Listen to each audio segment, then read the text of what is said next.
in this intro? No.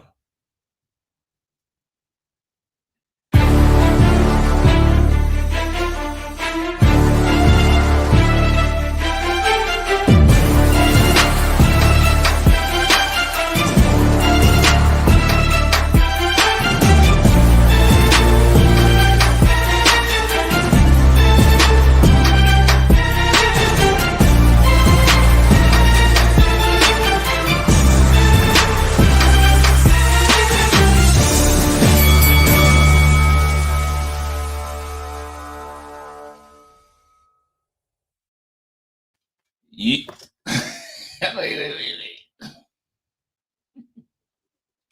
What's going on, people? Welcome to Monday Night Smoke. Yeah. Yo, come on. We're working. Again. Yeah. Hope you guys like the new intro. Saucy. Yo, you have to do your little sign, upgrade the thing. Do you know what I mean? There'll be shouts out because obviously that music, we didn't create that ourselves, fam. Yeah.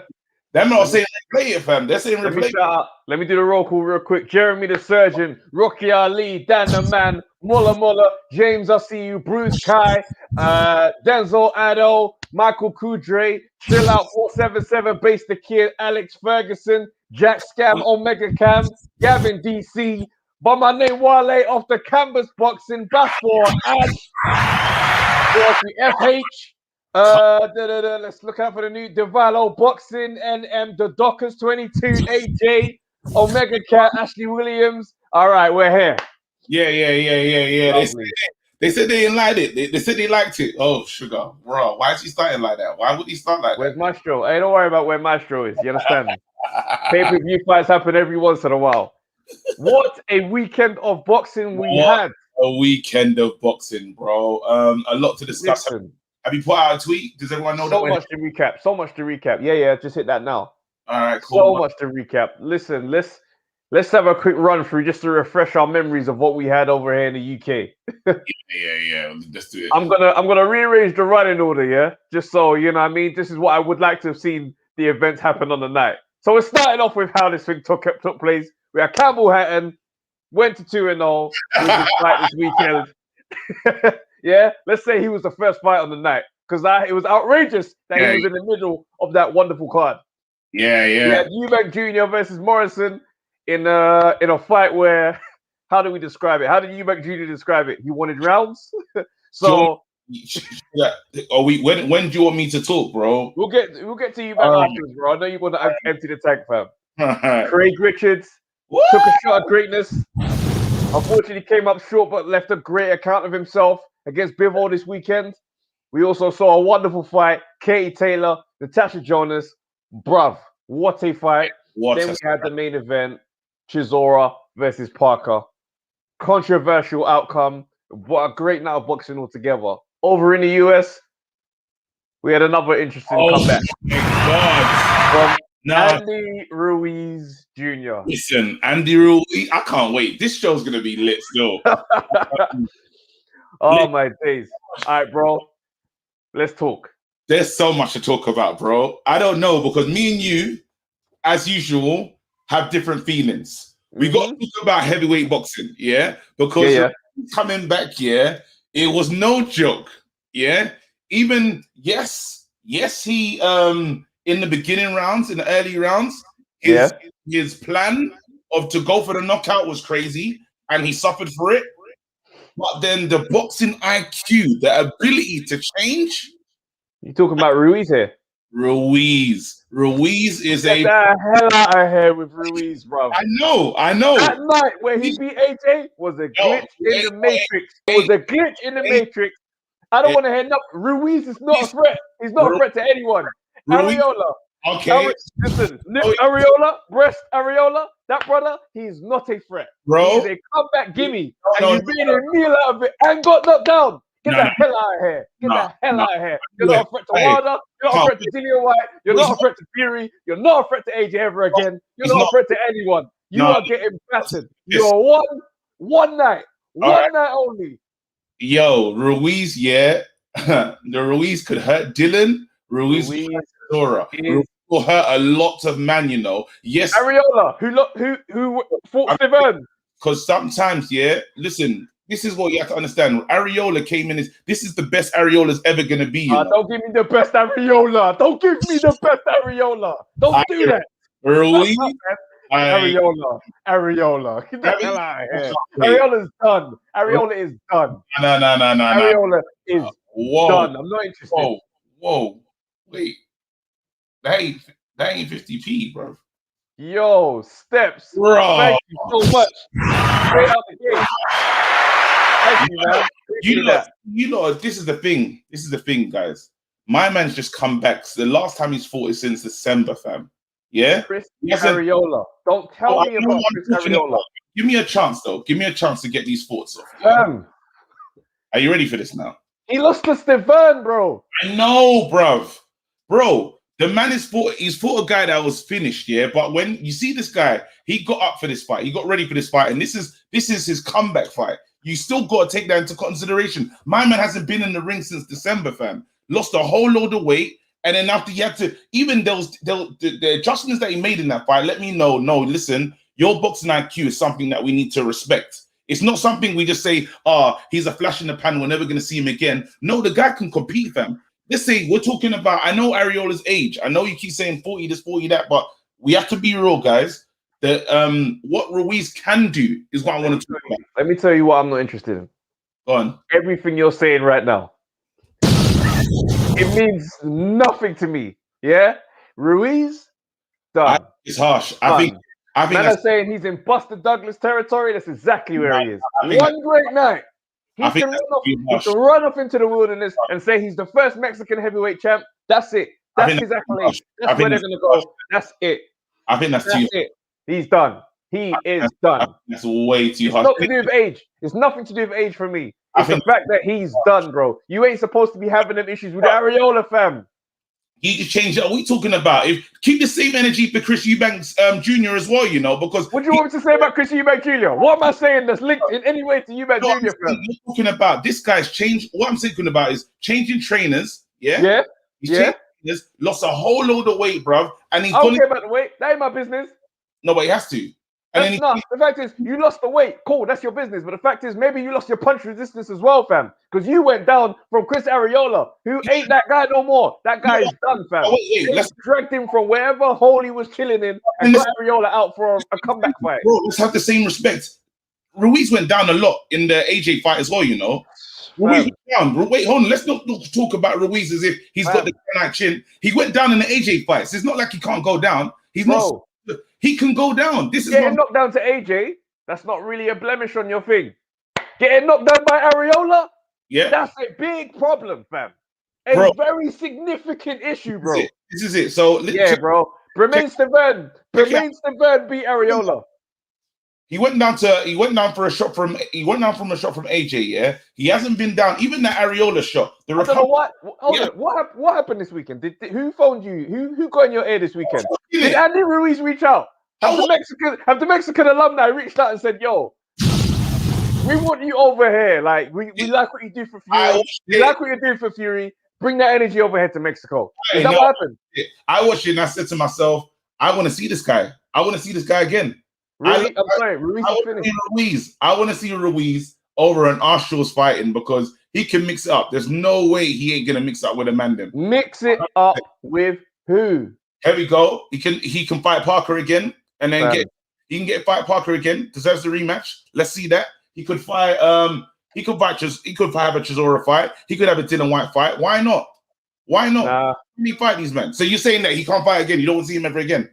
Bro, I'm saying this whole Ruiz. I'm saying Ruiz is in Buster Douglas territory. Yeah, when Buster Douglas had that wonderful night against Mike Tyson, we had everybody said a lot of great things. Then after it was done, that was it. He had his one night, and that's the moment he can run off into the sunset and say, "I beat Tyson." I don't think he can run off into the sunset and say, "I beat Tyson." Ruiz gets to run off and say, "I'm the first Mexican heavyweight champion of all time." That's it. That's it. It's a Buster Douglas situation. That's all I'm saying. That's the point I'm making. Anyway, let's talk about Craig Richards. I really don't think it's a Buster. You want to talk about Craig Richards straight away? Huh? You don't want to give Campbell Hatton some shine, fam. You don't want to discuss the outing of Campbell Hatton, fam?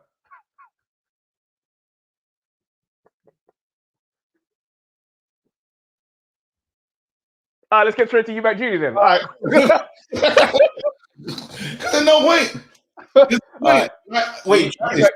Oh my God, we're really gonna have to chat. You see what Bruce Kai just said right now? What did he say? Ruiz beats Dylan. Yeah. It does. I swear to you. Ruiz is a problem, you know. When you see what happened in that fight, yeah, I think you got to go back. You got to go back. Please go back. In that fight, yeah, I don't need to go back anywhere. Ruiz was saying, I'm going to force you. Here's how you know it was crazy. After the fight, guess who Ruiz was calling out? Because obviously he's on the comeback. Rematch with Arreola. Let's do it again. If he wants to run it back, let's run it back. Sorry. He had to say that. Why are you running it back with a comeback fight, fam? This is not.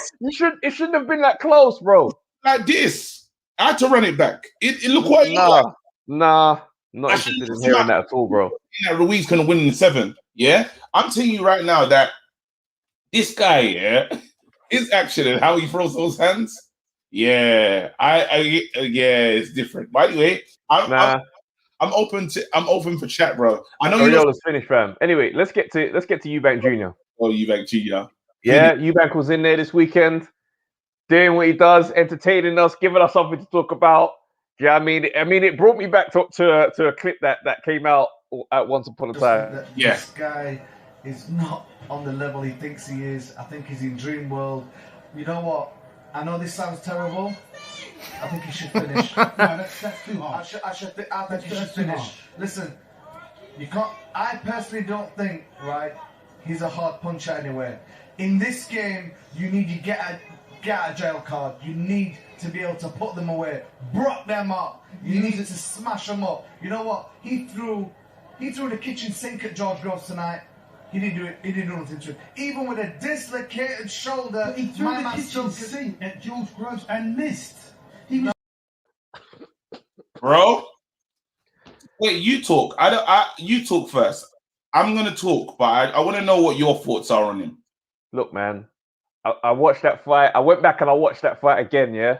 Mm-hmm. And I thought, let me watch it without the excitement of the watch along. Let me watch it in my own confinement, right? And I watched it. And I thought, okay, cool. Let me see if Eubank was really keeping it back. He wasn't, fam. He was throwing the same punches and combinations that he always throws, the same intensity, right? He stepped off in the second round. Cool. He might have thought, I don't want it to end in the second, but understand, he tried to close the show in round 6. In 7, 8, he was going for it, bro.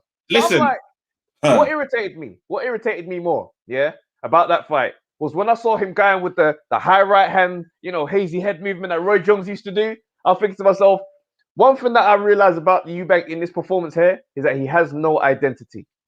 Yeah, we don't know what Chris Eubank Jr.'s style is.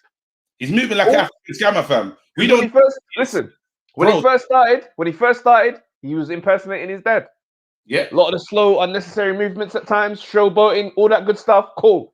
Now he's with Roy Jones, bruv. He's impersonating Roy. I'm now looking at him thinking, what is Chris Eubank Jr.'s style? Do you know what he is? Do you want to know what he is, bro? Can I this is what he is, bruv. This is who he is, fam. He's the Chrysler 300, fam. I'm telling you right now, bruv. Your dad's a Rolls Royce, your dad's a Bentley, yeah? It's different. It's a special whip. Look at those two cars. Both cars, very different engines, fam. Very different make. Very different. The whole thing is different. Yes, you can go forward. Yes, they can both go to A to B, but the way we get to A to B is very different. You see this car over here? This Chrysler 300? If you had that, you might be excited. You could be gassed. You'd be like, raw. Yeah? Wait, get myself out there, bruv.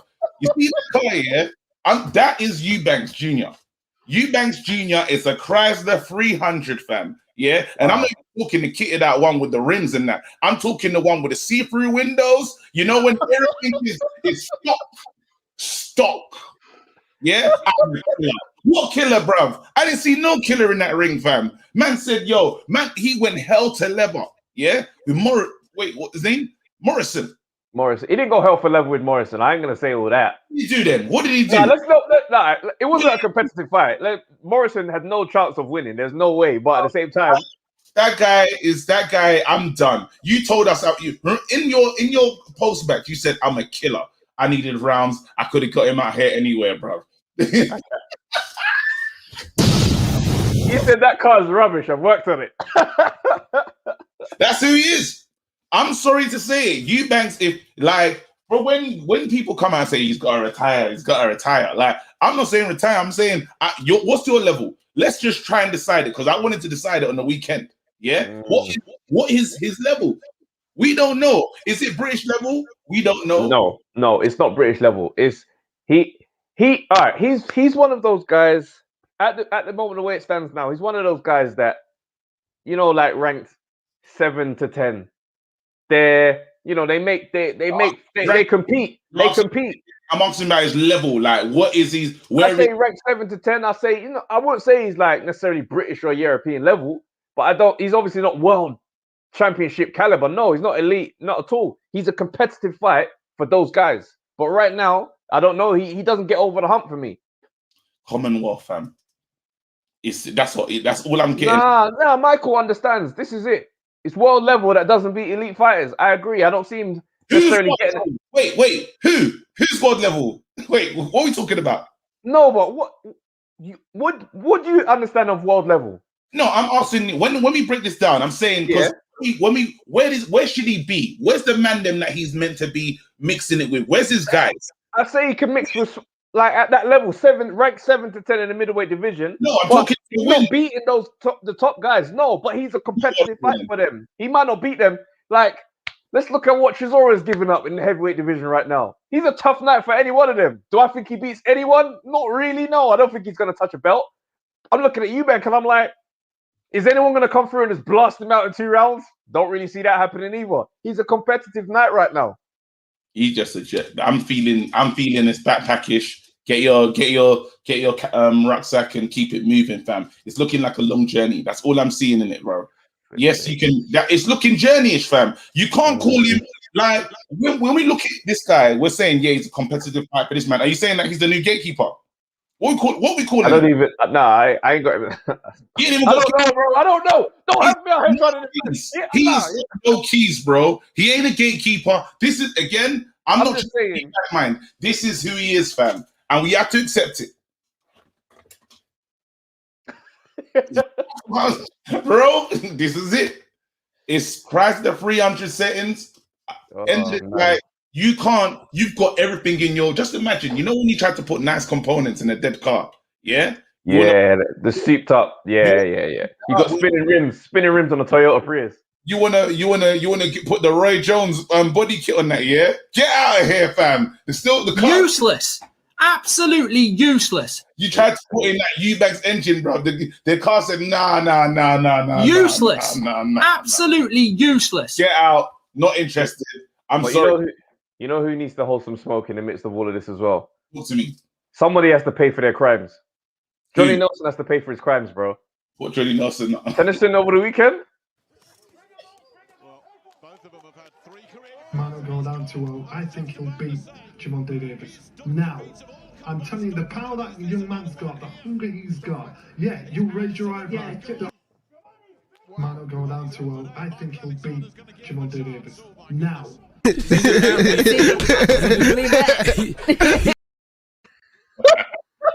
Useless. Absolutely useless. Hey. Listen. This is going to be. Ash said, is Travis dying on the Eubank Jr. hill? Absolutely not, bro. He's trying to put me on the hill. I'm not fighting this one. You started doing some new thing. No. Saying 7 to what? What you say? I never heard you say that. We say 7 to 10. 7 to 10. He competes with those guys. He don't beat them. That's it. No, Travis. We say British, Commonwealth, like European, and then we say world, like elite with the world. Like, no, but what level can have some man in there that won't win the title though? There's world level, yeah, and then there's the elite man them, yeah. Where does Eubank think he belongs in that? Like, if you're talking to Eubank right now, where would he say? He belongs in his mind with Sugar Ray Robinson and them, man. Like,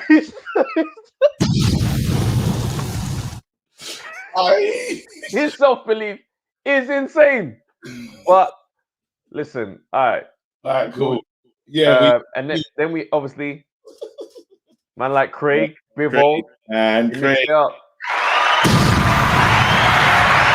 He did a thing still. He was in there. I watched that fight back as well. Yeah. How did you see watching it back? Because I didn't watch it back. Watching it back, yeah, without the intensity, then you know what I mean. I look at it and I'm like, yeah, it was the right decision. It was the right decision. Yeah. Do you know what I mean? I think that if there was a change of game plan, yes, right, you know, as in like you see when he switched gears to stay in the middle of the ring. If he did that from round 4, 6, because it took a while, even earlier. I think it took a while for Craig to believe that, yo, I can actually mix with you. I can push you back. Like I can actually do what I need to do. I can do what I want in the middle of the ring. And I think it took a while to believe in that. So I think the level he's come from, you know, when you just have to have that time when you start thinking, right, like I'm here and it's happening how I can actually do this. Yeah. That belief kicked in just that a little bit too late. Yeah, too late. But again, I would have said if he switched it for round 6, it would have been a lot harder. I think Bivol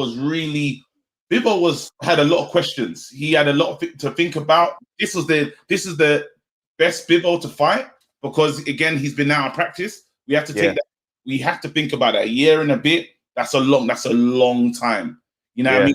One thing we can say is I think I don't know if Craig's ever been on a stage that big in terms of he hasn't. I'm not saying I don't know. He hasn't. So, some of that did come into it, but obviously we can never use that as an excuse. You know, I wasn't allowing. I got to keep the same energy. I didn't allow Yard to say, "Yo, I mixed it up with Kovalev. Look at me now, rare." I weren't doing that. What I can say though, but he did definitely prove, in my opinion, that he proved it. I'm saying what Craig did differently. Obviously, he didn't gas out. He was smart throughout the whole fight. In that fight, he was in there playing chess. You know what I mean? He was tactician. He showed, for me, that he does belong at a level.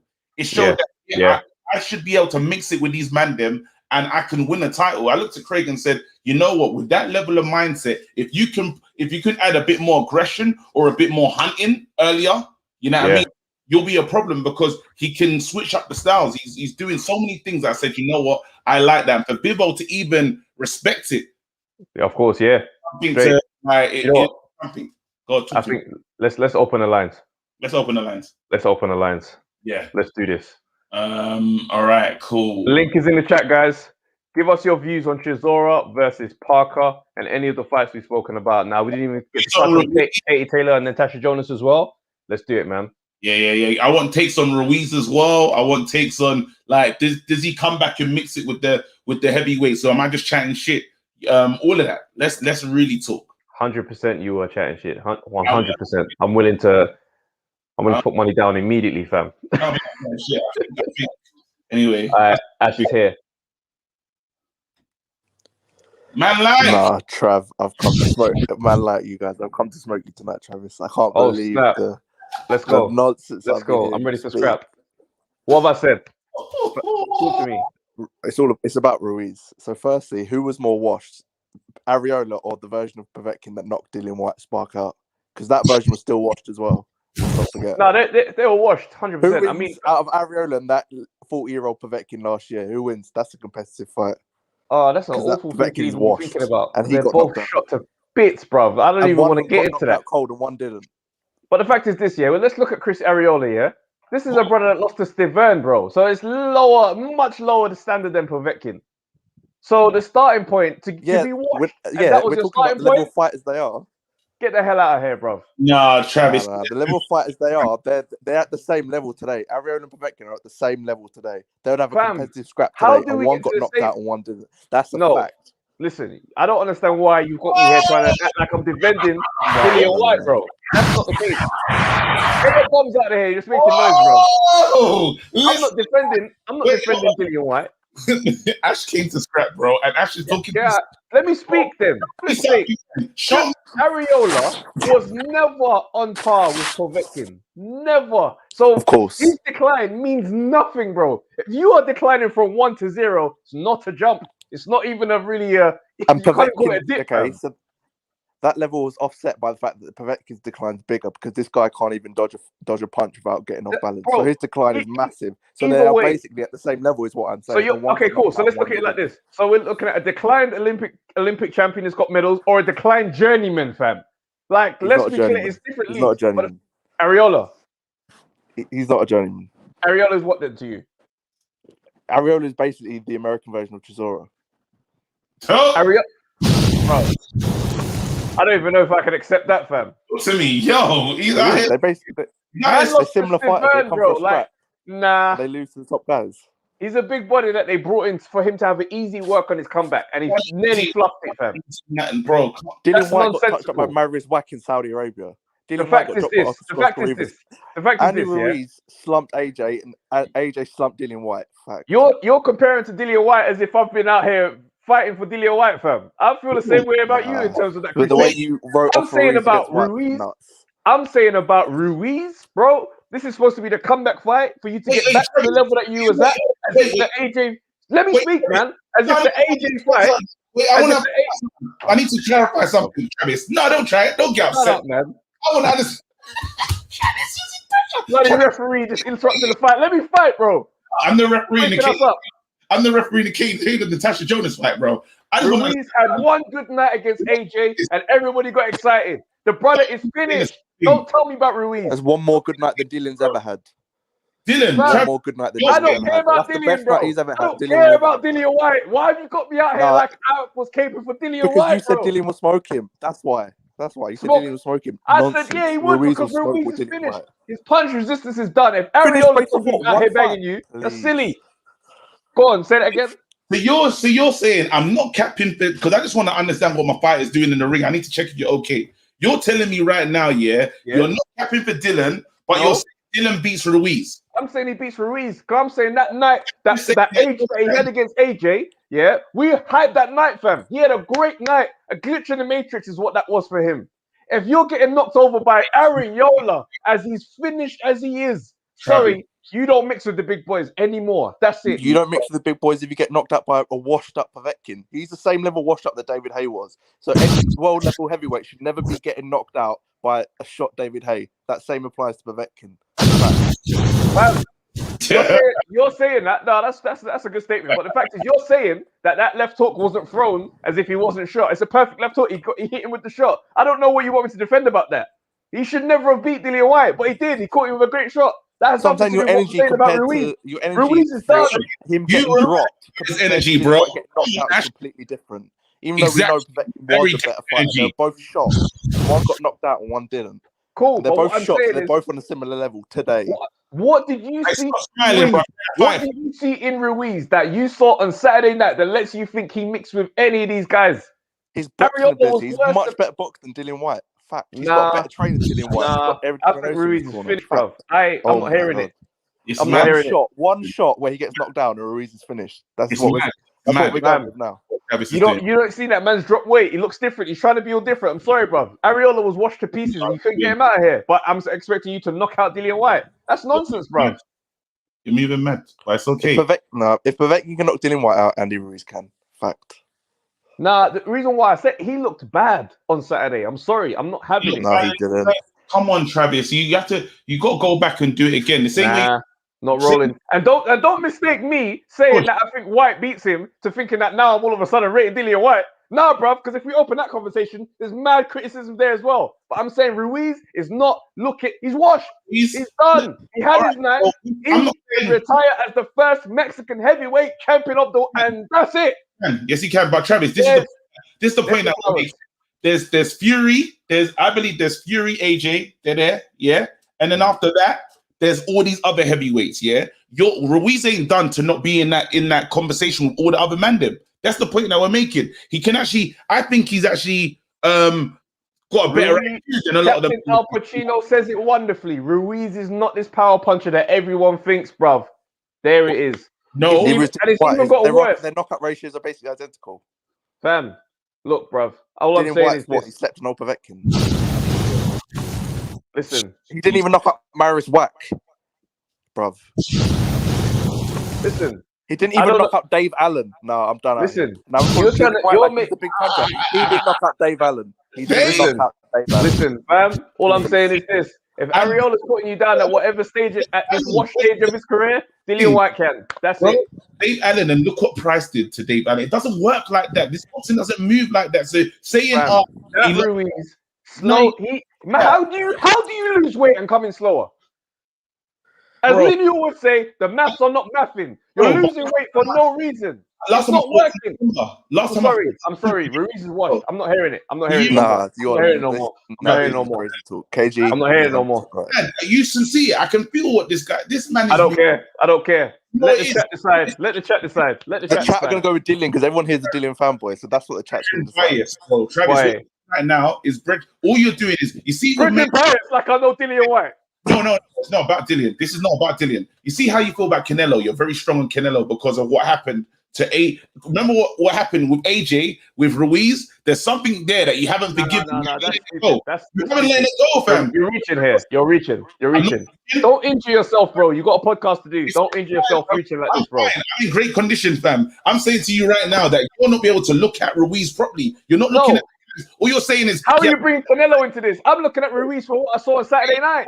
You're looking at him saying, you're looking at this guy not overriding all his boxing IQ, overriding all his boxing ability, and saying you're just a Buster Douglas. We're never gonna see you again. You can't fight, bro. That's not good enough. That's not good enough. Listen, man had a great night. Man had a great night. But you're saying, I'm saying the nights ain't gonna get greater than that for Ruiz. No, that's my point. No, they won't. But they won't because Dillian's not as good as AJ. But he'll still beat Dillian. He'll never have a great night as that. And Ruiz has got a great I'll tell you what. Since Dillian is the only point that you hung up on, take Dillian off the list then. Either way, he's not mixing it at that level with any of the other bigger guys. Who else? Say names. Who else? What you're saying, Ruiz is what, a threat to Wilder or Fury? Yes, he is. He's a threat to Wilder. Not Fury. I ain't saying Fury. Hold on. So a guy who stood up to AJ's best shots now can't stand up to Wilder's. Is that what we're saying now? AJ hit him with everything he had, and he still got up. He's got a chin to last in there, and he's obviously a better boxer than Wilder. So why is old Ariola still doing that? You tell me Wilder can't sleep Ruiz? You man can't be smoking crack on that quality. No way. Of course he can sleep Ruiz, but you're also saying he can't survive his punches. Wilder sleeps Ruiz, bro. I'm sorry. AJ's best punches. Now, I'm sorry. I'm not rolling with you, man. Now you're a Ryder fanboy. Guys, in the chat, let me know would Wilder sleep Ruiz or not? Because these lot got me out here like I'm chatting rubbish, bro. Why the fight, Travis? Now, because I don't know where you stand. I just want to know where you stand. You're moving binary. Wilder could knock him out, but Ruiz could also beat Wilder. Definitely. That's not a wild statement. And he doesn't want to see it. You're moving binary, like I said, he can't knock him out. Of course he can. Listen, all I'm saying is this. The Ruiz that fought AJ that first night, that Ruiz, I'm saying that Ruiz is gone. I don't think he's coming back. Bro, we're talking, guys, everyone in the comments, we're talking about heavyweight boxing. Listen, Wilder beats Ruiz. Bro, of course, everyone in this chat is Dillian fanboys. There's literally no problem. I'm taking Dillian out of it now because I'm not hung up on Dillian to be out here. No, because everyone here thinks Ruiz is shot for some reason. It's mad. I'm saying he's not returning to be a threat like how it was before. It's not going to be like that. I'm telling you, it's different energy now. The guy, he's had his night. He's got big. He's lost weight. He's take care, bro. Bye. I don't care. You didn't win that, bro. Well done, bro. Travis ain't won nothing, man. Nah, man. Man. You're mad, bro. Crap. Out caping for Ruiz. What the hell, man? Did the Mexican alumni hit you up, fam? Let me know what happened to you, bro. Hit me up, bro. Every time I look at you, I don't recognize the brother I started this podcast journey with, fam. Anyway, listen. Wait. I want you to care. That was a good one still. Anyway, listen. Right now, I want to be to our podcast being our podcast. Yeah. Go on, bro. Come on, man. I didn't want to bring man into bad vibes, get me? Because it's not the way we do it. Obviously, me and you had a back-to-back. I'm still a bit upset about that the trade-off that we just had. But let's go because we're going to argue today. I know it. What I want to do, though, is just welcome a man, celebrate his birthday. All the great defeaters were here, enjoying it. We was with him, rooting away, like just hoping my boy does it. He's here right now. You lot, it's Craig Richards. Yes, Craig. What's going on, boy? What's going on? Come on, man. Craig, good to speak to you, fam. Good to see you. First of all, congratulations in the what what you went out to do, the bravery that you showed, actually taking the fight when Eddie Hearn and all the people looking at you sideways. A lot of men said you're not gonna make it past the 7th round. There's a couple haters. There's a couple haters in the chat, but there's a couple men in the chat that didn't believe that you could do it, but they were still rooting for you, fam. Yeah, you know these haters who pretend to root for me. I've been addressing all them all recently. Like, their man is slyly trying to pretend they're, pretend they're supporting you. Like, them double shades. Like, bro, I wish my man all the best. Like, he's sick. He's gonna get knocked out in the 6th, but I'm supporting him though. You're not supporting me, bro. Do you know what support is? Support is like I'm out here publicly, like saying I'm backing my boy. I think he can do it. That's support. Don't give me this fake, double-sided, sordid support. Dead. Either ride out or don't ride out. Like, it's simple. No, it's true. There's mad double supporters, bro. But I'm saying one nice thing and slapping shade on the end of it. No, but oh man, I'm dead. Hey, talk to us, bro. How did you feel in there with Bivol? Like, let's talk about the first 4 rounds of the fight. How did you feel in there? Bro, you know what? I'll be honest, like, I was gauging it wrong. Like, I came out first round, I stuck to the game plan. I thought I won the first round, and then like afterwards, I was like, this feels a bit comfortable.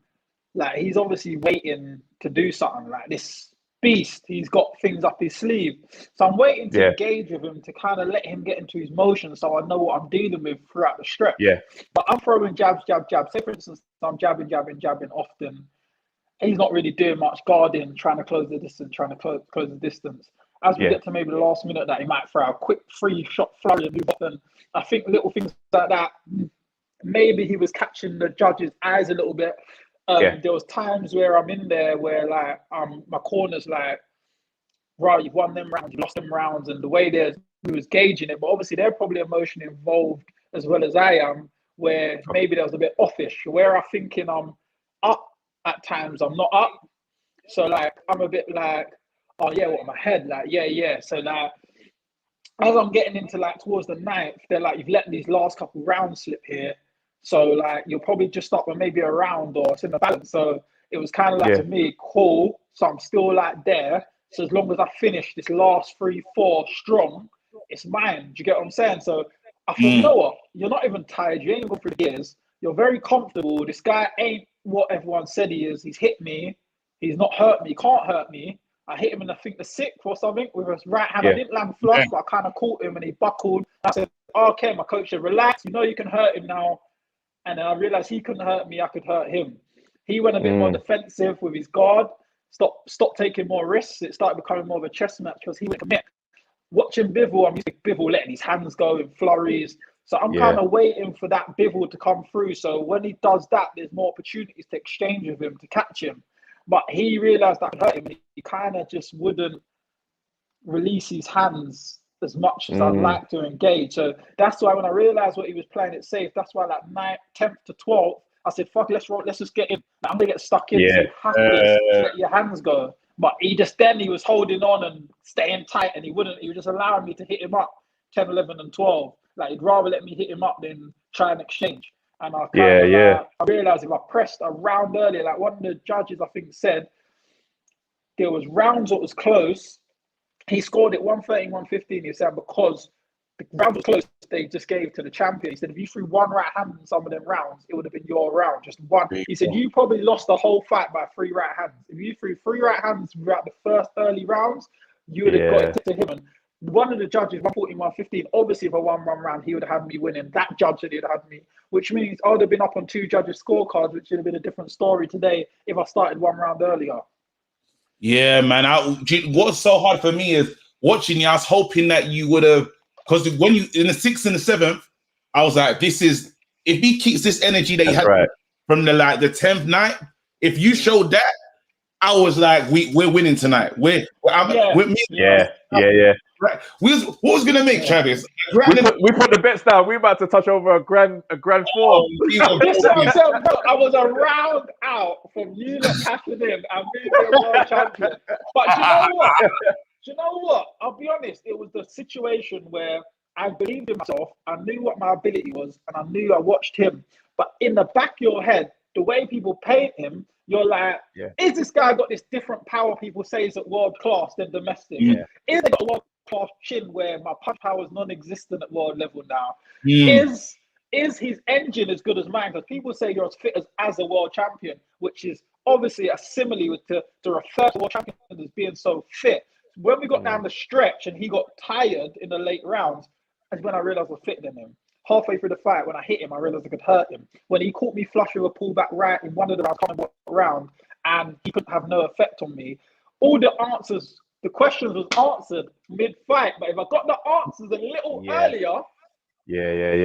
What about the balance? One second. There was a moment where you looked a little bit off balance. I think it was like the fourth or something where I don't know if it was like jumping into stuff, but then it was after you took a shot.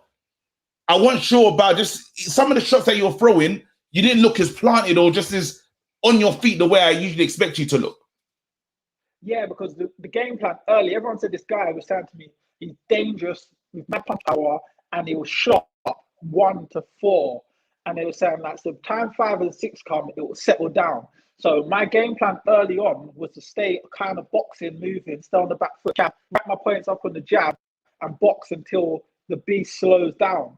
As we got to 4-5, I realized that beast was a fairy tale everyone's talking about, or weren't reality. So that's why I've come in the game plan to box and move when I didn't need to. I realized that he was just as normal as all the other guys I fought. But you don't know that until you're there. Because everyone's talking about this guy's a different caliber. And was it that's where I kind of went wrong. Was it like stages of, how can I say it, like believing in yourself? Because obviously you're going into the fight, you're amped, your first time at world level, you've obviously come straight from British. Was there like a mental part of you where as the rounds were going on, you were kind of telling yourself, raw, like, I can mix it with him, raw, I can stay with him, like, I do belong here. And as the belief came, you got comfortable enough to try more things and really go for him. Yeah, it wasn't the belief of my ability, it was the belief of his ability. It was, is he as mad and class different pound for pound as everyone makes out? I see people talking about him versus Canelo and things like that. So when you're putting a guy in that category, he must have some serious stuff up his sleeve. So I'm just trying to download his program. Usually it takes me 2-3 rounds. Obviously, I took it a bit slower, like 5-6, him being who he is, to download to see what everything people say is real. Time of downloading and realized who he was and started pressing the fight. Maybe I left it too late, but it was something that I wish that I just had the same thing in my head, knowing what I saw of him is what I thought it is. That people saying you won't see this shot, you won't see that shot, he throws it so quick. I saw everything. Like he's throwing the left, I could see it coming. I knew that's why I was rolling it, catching it, or slipping back from it, or just missing it because I could see everything. And that's what he was saying. He could see, he was setting me up. I could see it all. And I was pissed that I kind of didn't think that I would see him the way I see everyone else. He's just the same as everyone else. And the time I realized he was, that's why I went and started walking it down later. Like, let's go to work.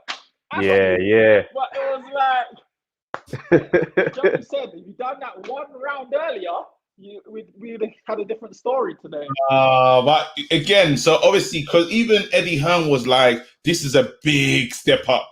Was he, after the fight, did he look at you like, yo, like matchroom cards? He came to me in my change room afterwards. He said, you've shocked everyone. Your stocks are risen. Different ball game now. He said, listen, forget that domestic thing. You're world class. You showed your world level today. You're world class. He said, that's where you belong. He said, forget all of that now. You're world class. You showed that's where you belong. There was no class and difference to that. That was it. You could have started a round or two earlier and you would have been, he said, I probably had it around level 150, 130 maybe to him. He said, you probably a round out on my card. But he said he showed there was no class and differences. You should have started around earlier. He said there wasn't. You didn't look out your depth, didn't look out of class. You showed that was your level. You looked comfortable. That is where you're supposed to be. So I'm like, cool. So I still, but even myself, I didn't. This is what I was saying to you lot before. It takes a good fight to get me going through my gears. I was waiting for him to up the level to go through my gears. And what kicks me is I didn't get to express everything I had, and I've come short. You know, I've left the fight. I'm not tired. I didn't go through gears earlier. You know, I shouldn't have left the fight, not the decision, without putting everything in. Do you get what I'm saying? And that's why like, I got to 10th and I was like, you got so much left. Just put it on him. Let's exchange. Let's go. Let's go. And now I'm eager. I'm putting it on him 10, 11, 12. He's tired and I'm fresh. And they said me after some of the Sky team that if that was a old school 50-round fight, he wouldn't have made the 15. And I'm like, but this is the problem. If I started 2 rounds earlier, then he wouldn't have made the 12. But you get what I'm saying? Like, but I didn't know that. You see what I'm saying? I was in the unknown, working it all out on the job. Of course. Yeah. This is a man who had 285 amateur fights and lost 15. I had 22. The difference in the experience, but it showed I had the talent. I just didn't know what I was on until it was happening. And it's like you always question because, all right, I beat the guy in Britain. I beat that guy. But what if the guy was better than that? What if you box some of the best in the world, a pound for pound? Now I know. This is what it's about. I'm ready. Get me in.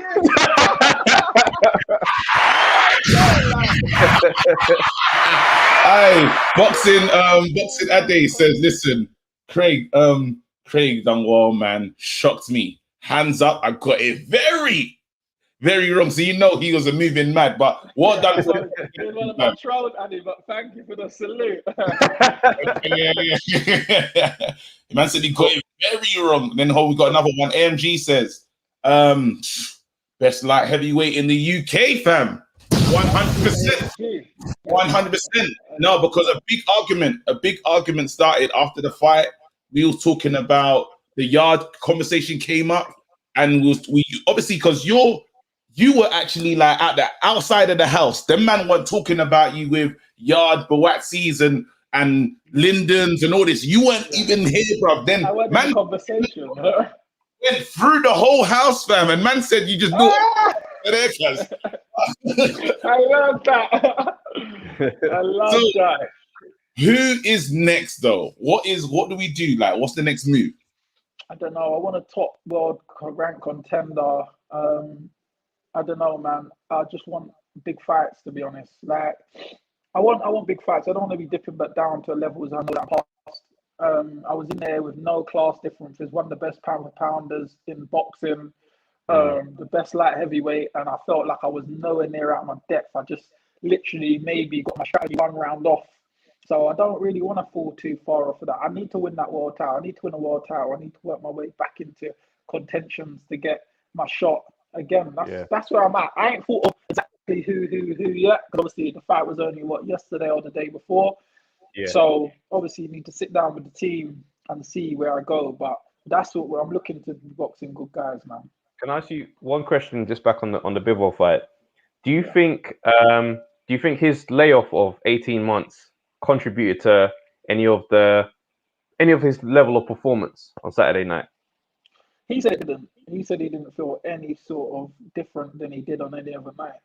He said he didn't feel that it contributed whatsoever. He just said, like, obviously because of my IQ, my boxing rate, you can see I was thinking all the time, setting him up all the time.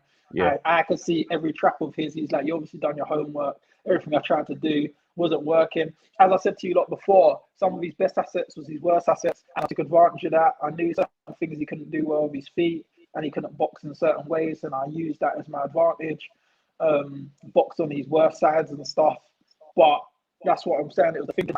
He clocked it. He knew, this guy really knows what he's doing in there. And his work. He done his work, but it was like, same time, he's not stupid. So I know he's trying to set me up. There was one time in the round where I set him up, he set up at the same time. We both were the right. We both just missed it. We looked at each other like, nah.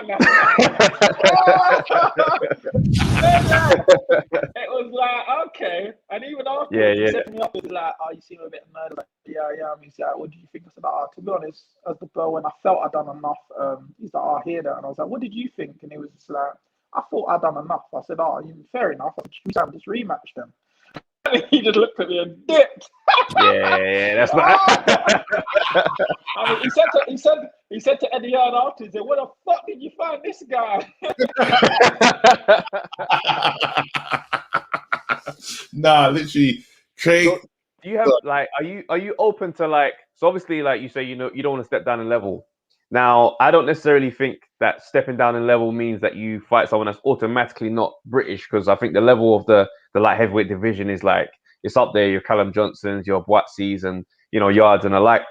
Are you open to a domestic clash like that? Another domestic clash. This is what I'm saying. No, I'm just saying, are you open to a domestic clash with any one of those names?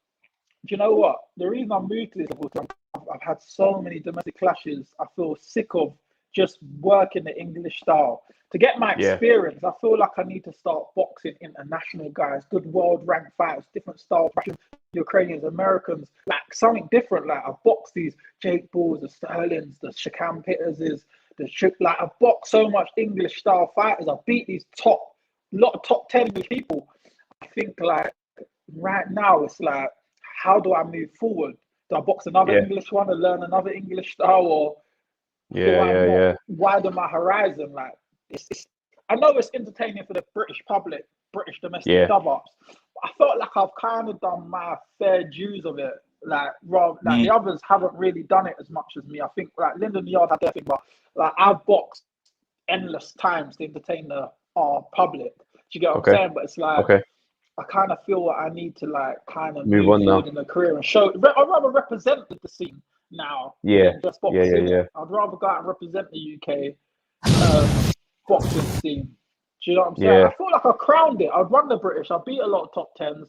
It's time that I now take the crown and go and challenge other people with their crowns. You know, kings of kings.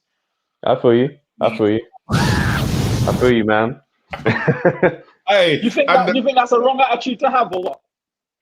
Nah, not at all. Not at all. Like, you know, you don't want to just stay fighting British styles. Like you say, get that experience. Do you know what I mean? Go across, like, even, I don't even feel like, you know, like getting a European belt would be the worst thing ever. Obviously, you might see it as a step down and just kind of not want to be interested. That's fair. Me, that's a consideration, because, as I said, if I'm fighting good guys, like European, you can fight guys world ranked at the European level with international experience. A different style is something to add to my, do you know what I'm saying? My style, my roster. So it's not that for me. It's not a step down. It's not, obviously it's a step down from Bivol, but in my resume, it's not something I haven't done. So it's a new experience again.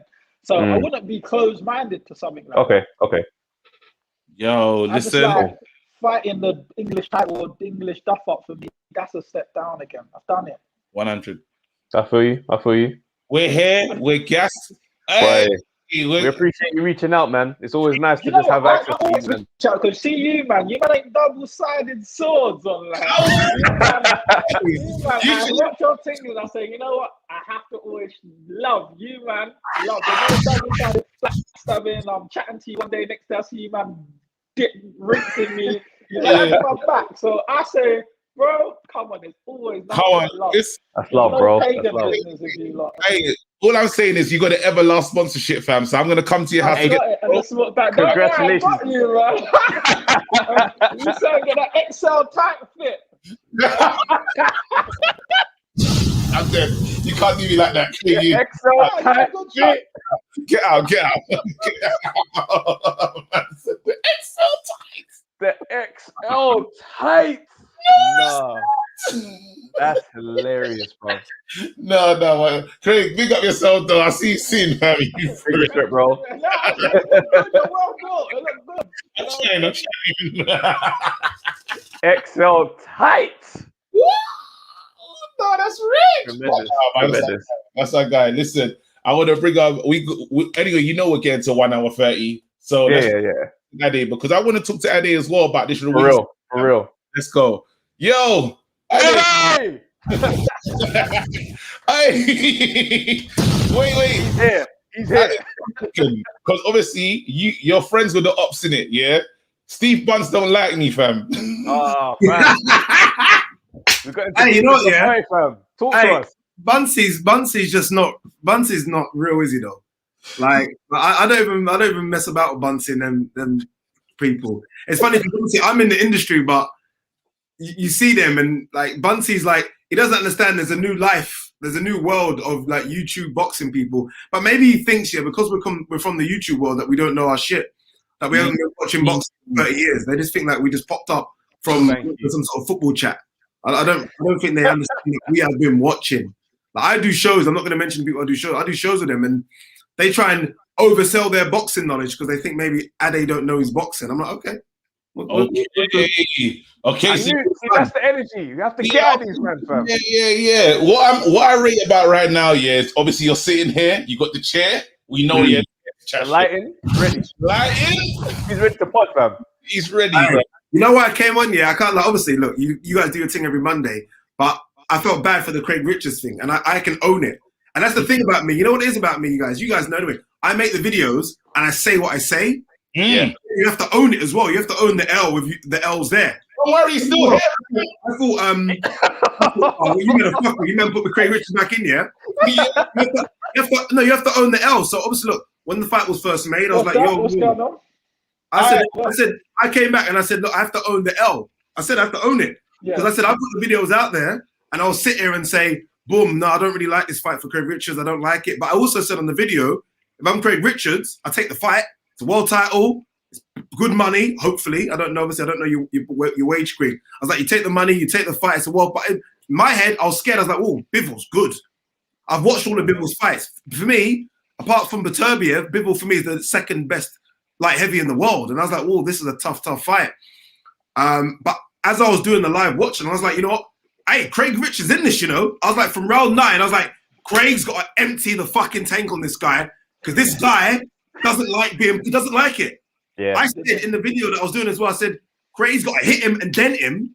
And he did, and people didn't want to come in anymore. And I was like, oh, shit, he's got to jump on him. His guard got tighter and he got less wanting to throw when I hit him. He didn't want to, he kind of guarded up more and went the show more when he felt my power. Usually they unravel. He got tighter and took less risks. And Craig, like watching it, and look, again, I'm not going to just bullshit because you're here now. First couple of rounds, I was like, oh, shit, man, this is going to be tough. Because I thought Bivol was looking fast. And I was like, oh. And then, wherever it was, Bivol was trying to fight on the outside. Obviously, Craig's got them long-ass levers, spiders, why they call you, right? Long-ass levers. And once the guy couldn't get on the inside and he couldn't fight on the outside. And I was like, you know what? And this is why I like when I do shit on T-camera, because there's no bullshit. I said it. I said from round 9, I was like, Craig's got to put it on this guy because this guy does not like it. But then you just run out of rounds. And I think even Craig said, and that's what I like. Craig was honest. Craig didn't know he could fight at that level. Even Craig was like, what's this world level thing like? Like all of us, right? As fans. Yeah. I knew I could, but it was back in my head when everyone says it's different. You think you can, but it's different. And you're entering the unknown territory. So I'm like, I know I can do it. Is it what people are saying? So you got a question mark. And you only know until you get in there.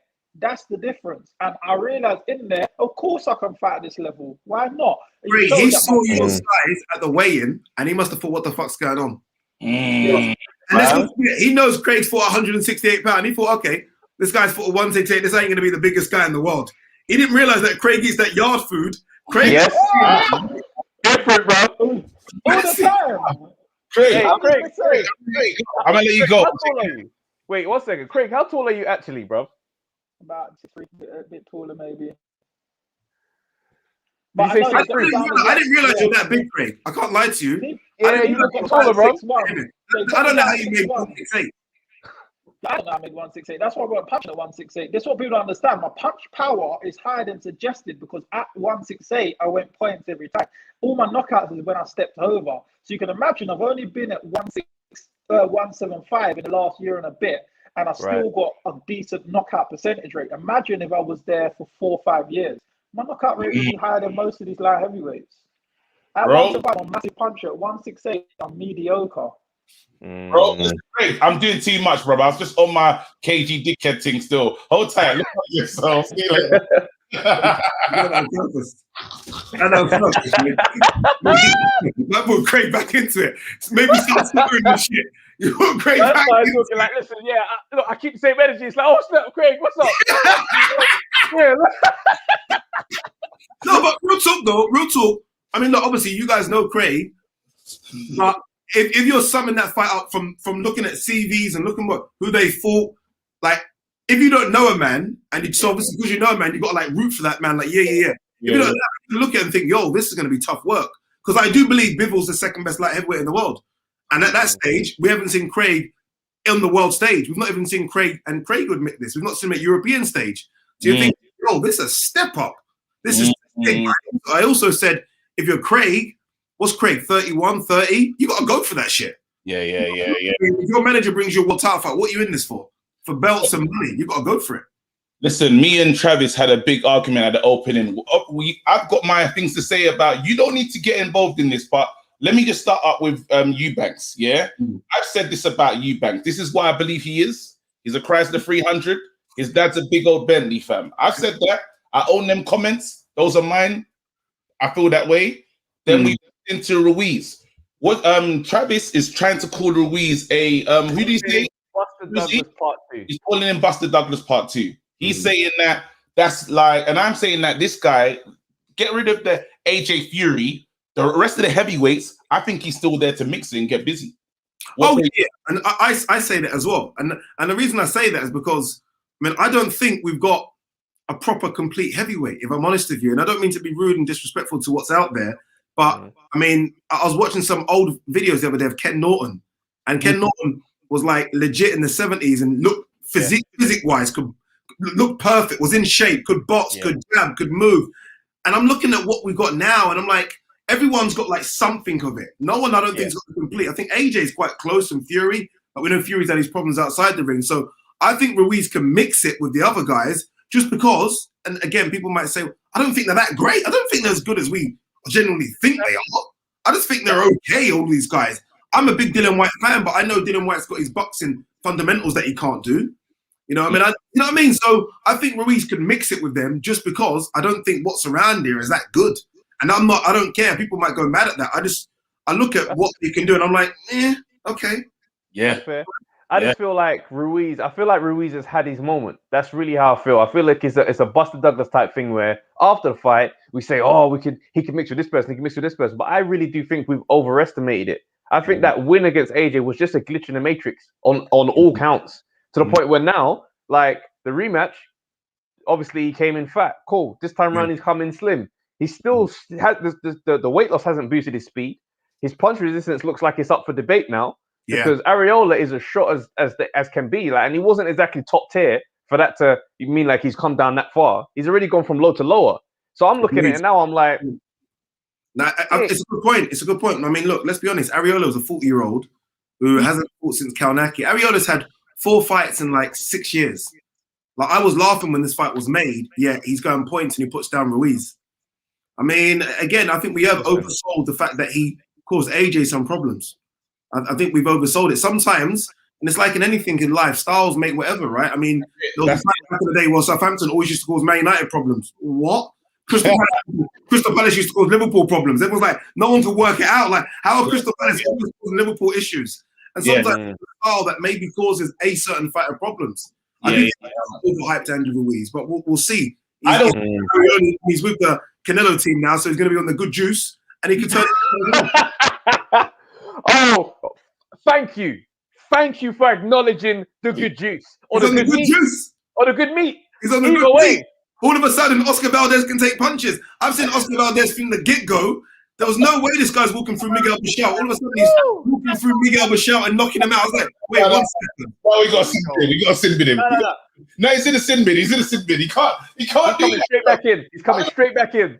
No, you can't be straight back in. Bro, right. You know what I love, yeah? That's why I love sitting on the green chair, because I can't say that shit out there. I can say what I want. And then look, come on. I mean, that's why I'm even a bit worried for Billy Joe, because look, Billy Joe is not exactly the clean-cut guy in the world, but I mean, it's an uphill battle against that Canelo kid. Uphill battle. Yeah. I want to see Billy Joe get the win. I really do. I'd love to see him shake up, but I don't see how he's going to get it done. It ain't possible. Honestly, it ain't possible at all, man. What's your thoughts? I can't believe you had Craig Richards there in the background. You know, I can't believe he was. I thought it was gone. I came on because I thought Craig Richards was gone and just came back on. That's the moment. MTKG is always here for the mix-up, fam. So you lot don't know. No surprises. But what did you make about Chris Eubank Jr.'s performance? That's what I was just about to ask you, bro. So let's start with you. You're the guest. Wait, hold on. Let me just say what I thought. Let me say no. Let Eddie get off, bro. I don't want you influencing. I don't want you influencing, fam. Let Eddie get it off. Cool. You know, there was it's weird though. There was a time in that fight. I think it was the second round. We had Marcus Morrison on the ropes, and Marcus Morrison kind of shelled up, and I was like, and then Eubank stepped back like, "I'm that good. I'm not beating you yet." It was weird. It was almost like, "Nah, not yet." I was thinking, that arrogance. You're not that good, but you got that arrogance.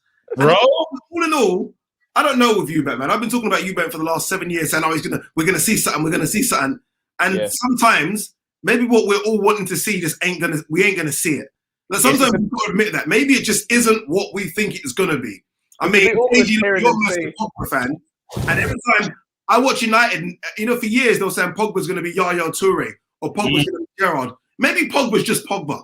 Maybe he's not going to be that what we think, you know, that ungodly. And maybe Eubanks just ain't going to be that guy that we think he's going to be. Bro, is it me? Yeah. Sorry, 1 second. Is it me or is it awkward when you hear him say next gen?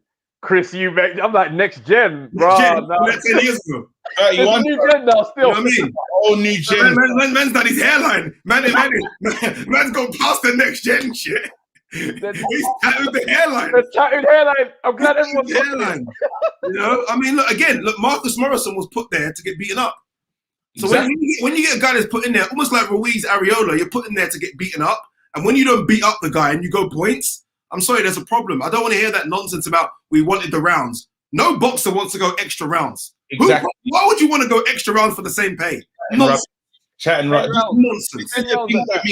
This is the thing for me. I think, you know how what we saw against Billy Joe Saunders, Eubanks, where he can throw a certain amount of punches, but he gets tired. But it doesn't make sense because all the videos, all the training videos, he looks like he's in amazing shape. But that's not with the resistance of hitting someone. So now when he was in that second round, and he's going for it, he got tired and he said, no, you know what?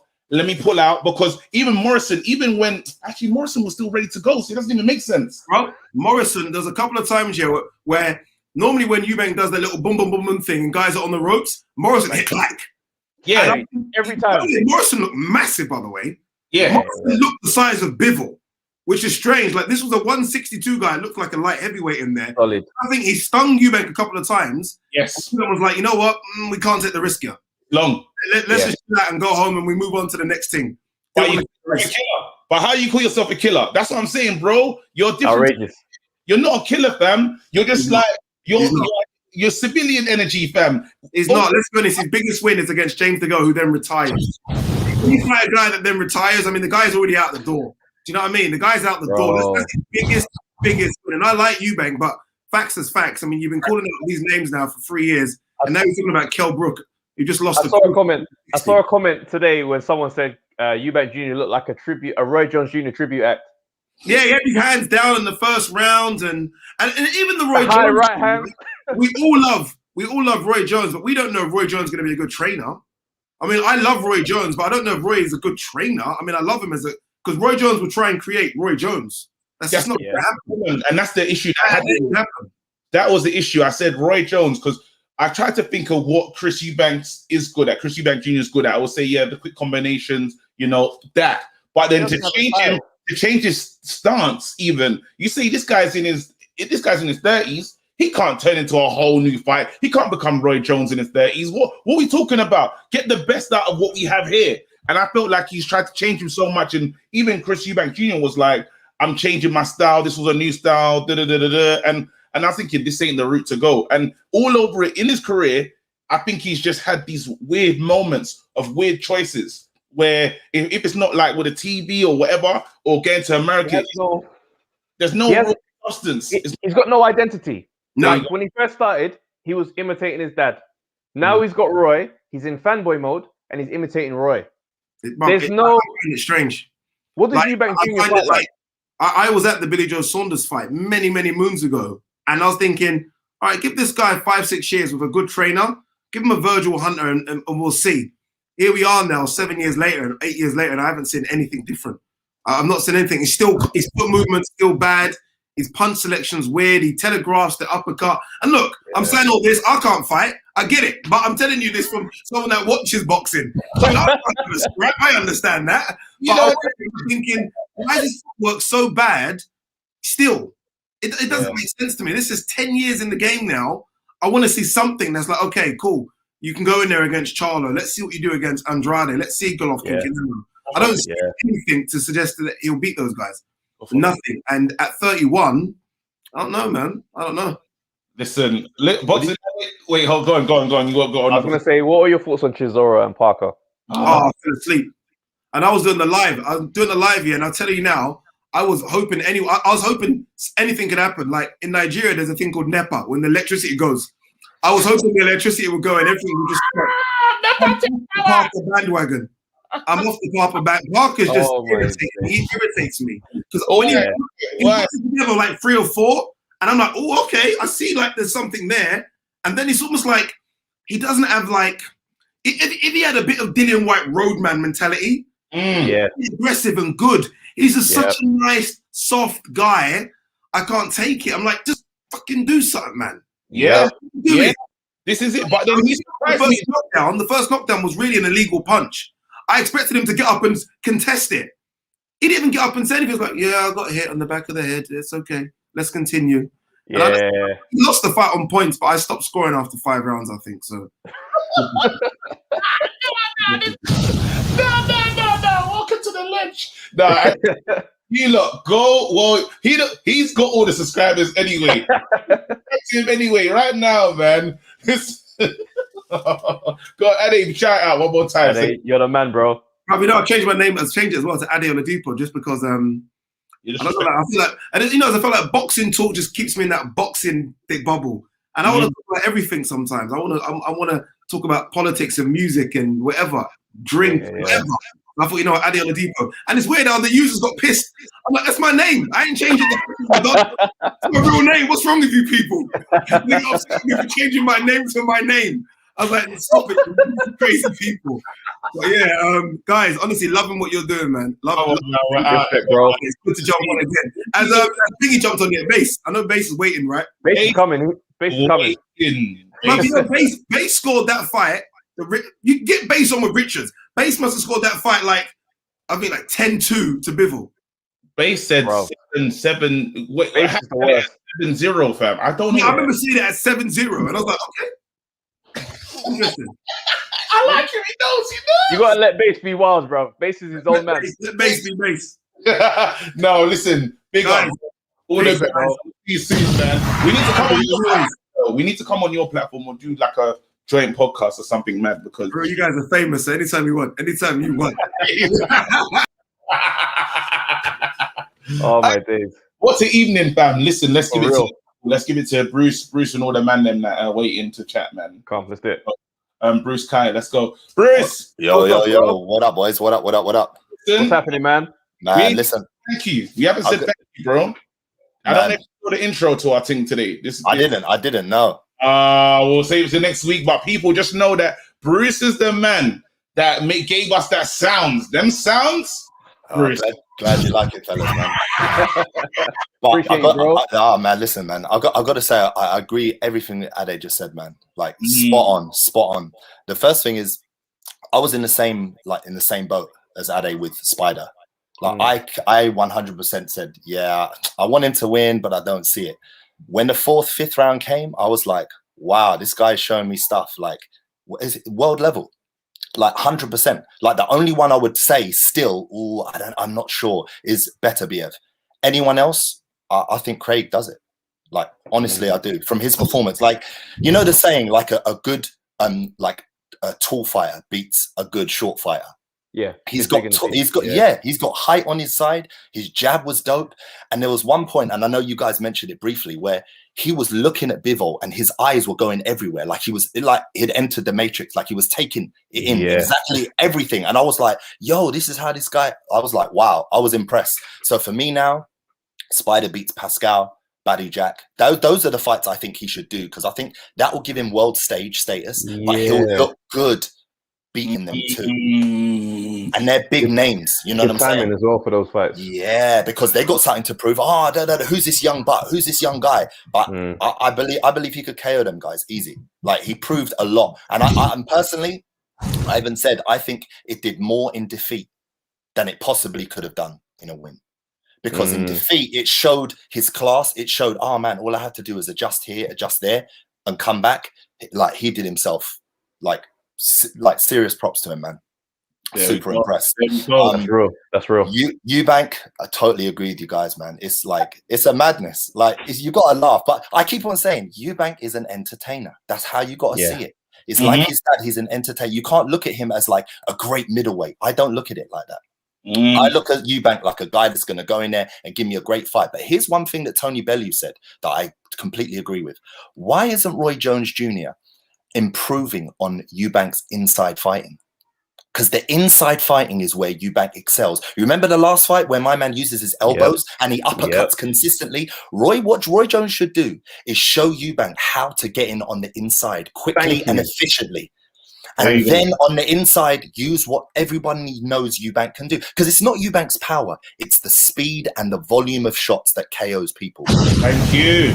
So that's what Eubank needs to work on. If he does that, I can guarantee you, like, not only will he become a better fighter, but I think he'll go further just in the eyes of a lot of people because he's honing in on what he already does. He believes, he's too late already. What, as you're saying, and even Ade said it, it's the arrogance in him. He believes that he's right. But under Roy, he's a bit more. He seems to be ready to listen if it's Roy talking.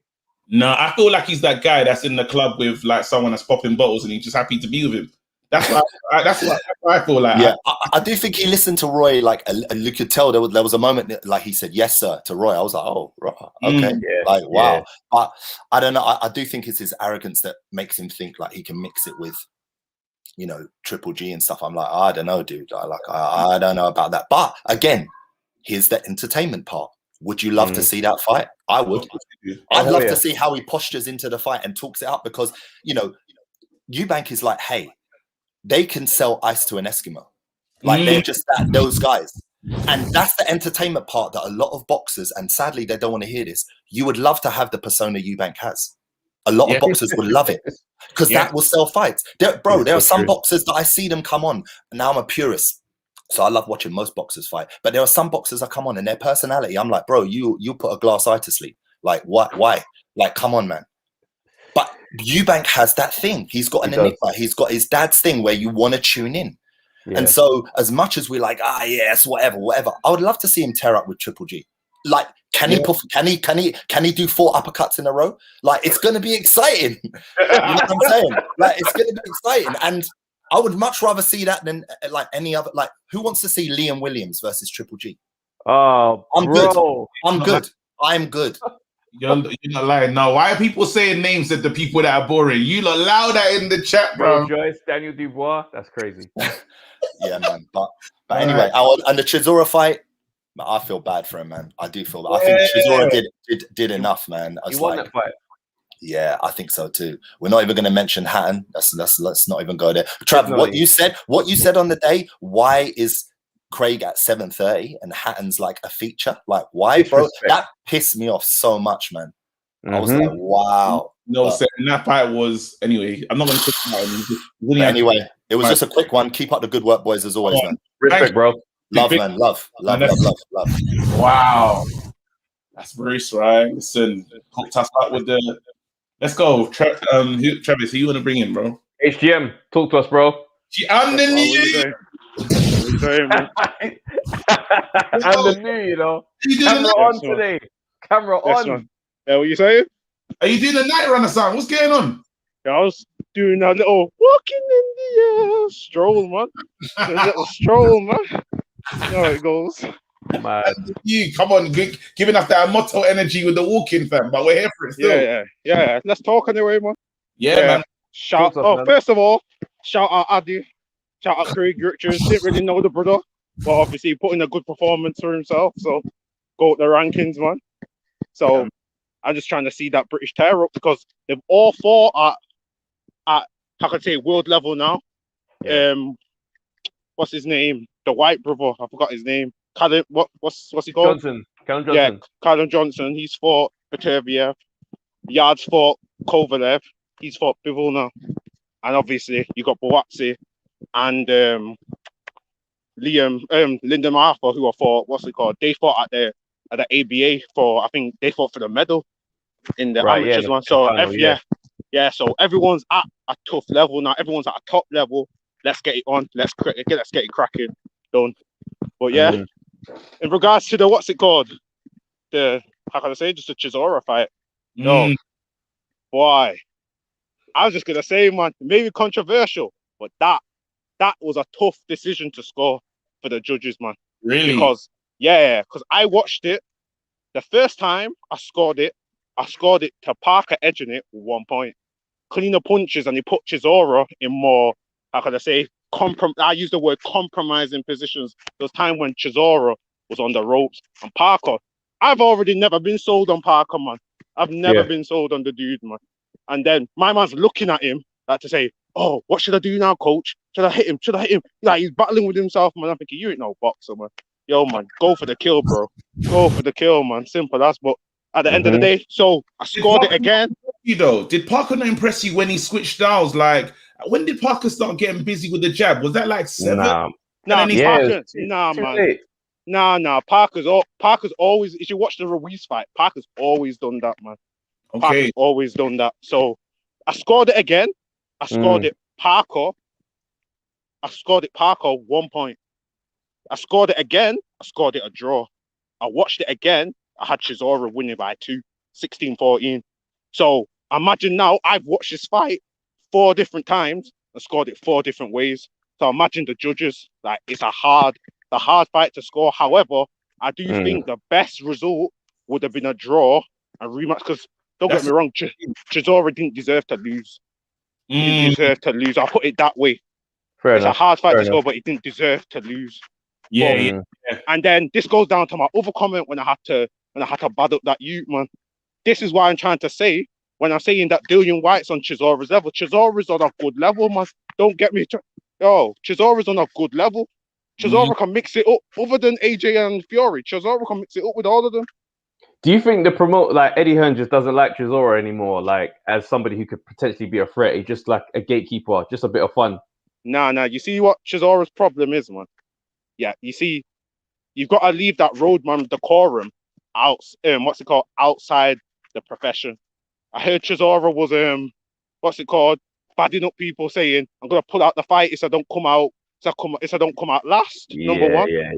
Yeah. Come on, man. And then I seen him doing some play. You got to play the system almost. Yeah. Then I seen him doing some interview with Michelle Joy Phelps or whatever she's called. And he was saying, I don't care about the belts. It's nothing. It's this. It's that. It's that. I'm thinking, yo, all that energy you're coming out with, yo, is she gonna live on that Roadman Hill? Die on it. Simple as, man. She's gonna live on the Roadman Hill. Die on it. So if those results don't go your way, know that at the end of the day, that spirit and that energy you put out is gonna come back. You reap what you sow at the end of the day. You reap what you sow. So I'm just saying, if you're gonna come up with that Roadman thing, you need to be knocking man out. And to be fair, Chisora dropped him. It was at the back of the head, but there was no point in the fight when Parker was in a compromising position when he was on the ropes. So you thought, oh, Chisora can take him now, this and that. You need to be doing that. You need to be doing that, bro. If you're gonna bring out that energy, you need to be doing that. So some of these takes, I hear that. Yeah. Okay. In terms of the Ruiz one and Chris Arreola, look, man. Again, Ruiz done his thing with AJ, but he's not world level. All them from AJ and Fury, from about I say Deontay Wilder's in his own territory, Deontay Wilder. I say everyone else from 4 to about rank 15, they're all the same level. They could beat each other on any night. Yeah. That's how I look at it, man. Because you're forgetting man like Hrgovic could put it on people.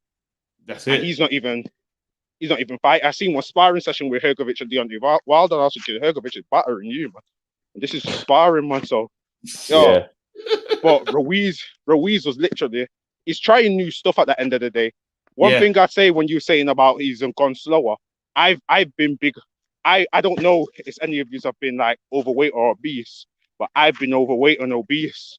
And so I lost weight very quickly. I went from about 16.5 stone to about 13.3 in about 3 months. And even though I was in a better aesthetic shape and I looked stronger, like my strength was soaked, man. My strength was soaked. So imagine now you're doing that with you got a new diet, you got a new weight, you got new trainers, and you're learning a new style, you're in a new environment, and Ruiz is known to not be he's known to be a lazy worker. That's the reason why Abel Sanchez kicked him off. He said he's a lazy fighter. That's true. He's a lazy fighter. So imagine now you're going into the Eddie Reynoso camp now, and they're known to work. They are known to be workers. don't get me wrong. Shout out to Addy with that one. It's definitely gonna be on the Canelo diet, man. That I need to. I need the Canelo diet. I'm talking about the juice, man. The juice. I need some of that juice. I want some clenbuterol myself. Still, that might work for me. Still. Yo, man.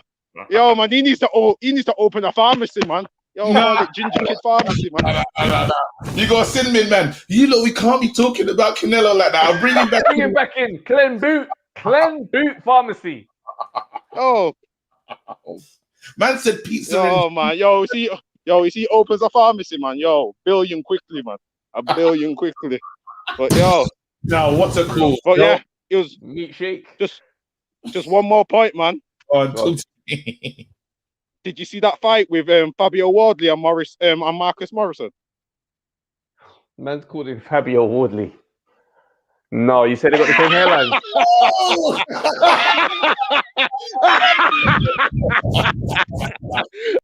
No, record. Now that he says it, I see it. I see it. No, record. You got to record, man, sometimes and say, no, you've done too much. Some of them points, flagrants, fam.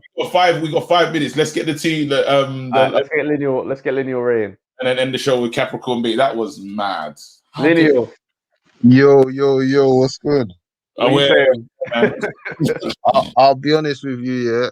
I was only able to catch the Bivens versus Richard fight on Saturday. That's fine. But someone brought up an important question. Well, two. One, what is the current ranking for UK light heavyweights if we were to say there's a top 5? And two, it's a bit harsh because Craig Richard went up against literally arguably the second best light heavyweight in the world. Yeah. Are we rating UK light heavyweights too much, or are they rated enough? It just happened that Bivol and Beterbiev happened to be there. Okay, I think let's do the UK rating. And in the free seats, let's do the UK ranking. What's your top 5 UK ranking right now? UK ranking right now. Because I think it's interesting. I thought, for me personally, I think Richards is still number 1 only because at that high level, he's put himself in a place where, yes, he didn't get the title, but he showed that he can stay up there. And it was better performance than Yard because Bivol, unlike Kovalev, you could argue is in his prime. And 2 is like Richards held his own and then went the distance against someone who's at that top level. Do you get what I'm saying? Yeah. So regardless of the loss, I still think Richards is up there. But who would you say is second after Richards? Jeremy's done this looks nice to me. But then I put Johnson in there. So Jeremy says Richards, Arthur, Boazzi, Yard. Yeah. I like that. Johnson needs to be in there. I put Johnson ahead of Arthur, and Yard will be 5th for me. What? Nah, KG, stop this. Listen. Why not? Arthur needs to meet you on road because Johnson over Arthur. What's going on? I don't listen. Well, the fact is, you can't dismiss Johnson. Johnson knocked down Beterbiev, and everyone says he's number 1. It's not dismissing Johnson. What has Johnson showed that he's over Arthur? I just don't. But I don't believe Arthur yet. I'm sorry. The fact he's been in with Beterbiev, yes, he got knocked out, but he also knocked him down. Like a lot of men ain't knocking down Beterbiev still. I want to see again. Yard. Linden is 3rd. Do you know what I mean? I'm not taking Linden out of the thing. It's literally Richards, Johnson. Sorry, what am I chatting about? Craig, Johnson, Linden. Then I'm gonna go Boazzi. Then it's Yard. That's how I see it right now. October Red has she has Richards 5th, Johnson 4th, 3rd Yard, 2nd Arthur, and number 1 Boazzi. But then we have to see Boazzi work. I think it's I don't think you can put Boazzi at number 1 on any list. Sorry, man. Boazzi's too unproven for me because I heard someone else say that before, and I said, listen, and I'm a GH brother. I'm rooting for Boazzi. I want him to win that title. Yeah. Because I've seen Nigel winning world titles in UFC, so I need GH to do something boxing. I hate you. Go on, carry on. Sorry. But Boazzi has not shown on world level where he's at yet. That's right. Cool. That's the only argument that and also, yeah, AJ just said, don't forget Callum Smith is moving into the division as well, so it gets spicy. But we need to see Callum Smith post Canelo though. Yeah. True. Yeah, do you know what? I would say like I think Buatsi is next level. Like I've said this for a long time, and again, there's a lot of brethren bias there. But I do think that he's, with him flying out, him trying to learn new things. I think that's and then we definitely need to see it first before we bank it. But we can't say again. Right now, it's just it feels like speculation. He has to now prove it. He has to, or what's that thing? Not speculation. Is a better word in terms of. We know that you have promise, but we need to see if the promise is there. He's potential. Potential, perfect. That's what he is, but we need to see it now to say, that's why you can be number one. We can't put him as number one, and you haven't been he got injured as well, so we didn't get to see as much. His opponent hasn't been announced yet, has it? He's fighting in 2 weeks. He's fighting on the 15th. But the fact there's no opponent announced lets me know that it's not going to be a serious fight. Yeah, it's going to be a gimme fight, isn't it? The comeback fight. Because do you think that Buatsi needs to do well? Like Craig Richards mentioned earlier on, he said he might go for that. Oh crap, yeah, that's conflict of interest now. Because I'm gonna say because Craig Richards said, boy, maybe European title might be a good way for him to, get his groove back. At this point, I don't know where Buatsi is in the rankings of like any of the boxing boards. And then also I know that he was a sparring partner of Bivol, so. If he was to even fight Bivol himself, how soon would he wait? Wait, he was sparring with Bivol for the Richards fight? Apparently. I heard that from somewhere. Okay. That's still. I don't know. Listen, maybe I recall it might have been from either Matchroom or Sky Sports when it was the weigh-in show. Someone had mentioned that Bivol had brought in Buatsi as a training partner. I think. Okay. So then, but depending on how that sparring went, Buatsi might have been like, Rod, you know what? I might not be there just yet. Or it might have gone well for him. And Buatsi maybe in his mind is like, boy, I could do this. But yeah, it's interesting when my will have a world title before the end of the year. Yeah. Sources tell me Buatsi will have a world title before the end of the year. Wait, Joe Smith is running away from the UK guys, so I don't know. Joe Smith's the only one that's like. We'll see, man. Because once you got the belt. But Joe Smith is running away from Arthur and what? No, let me not say running away. I'm being salacious right now. He's saying he wants to fight. MTKG's rubbing off on me. Yeah, I'm always here for them ones. I'm bringing Joe, bro. But I think Joe Smith said he's fighting Beterbiev or Bivol. He wants to basically unify it because let's be honest, Joe Smith basically realized. This is my last shot because whoever's underneath me may beat me. So he wants to fight. Yeah. Boy, once you got the belt though, you can't really be thinking about that though. You got the belt now. Whatever happens. You still go down as a world champ. So it's already a legacy. I'd rather lose to them, man. Yeah. Oh, Amir Khan style. Yeah. Listen, Amir Khan against UK fighters, undefeated. No one can talk to him.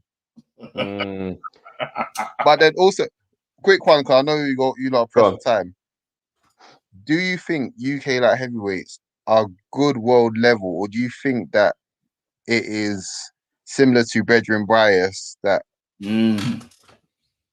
are they good UK? Because Craig has shown that he is, but are like the other top five, Arthur, Callum, you don't think they're world level yet?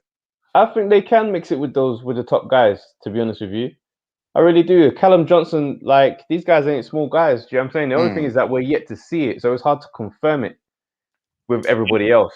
The only one we can say we can confirm it with is Craig. I think Yard is still, again, the jury's out on that one. We're waiting. Only until he fights again and shows us, like, listen, that was a mistake and I'm that guy. Then we can be fair and give him a shot. But Buatsi, again, a lot of people say, listen, eye test plus the Olympic medal. I hear that, but we need to see it. We just need to see it. I don't think them lot are the same as, British fighter, not really that good. I think this is a different special crop. That's how I feel. I think they're British. I don't think they're British level.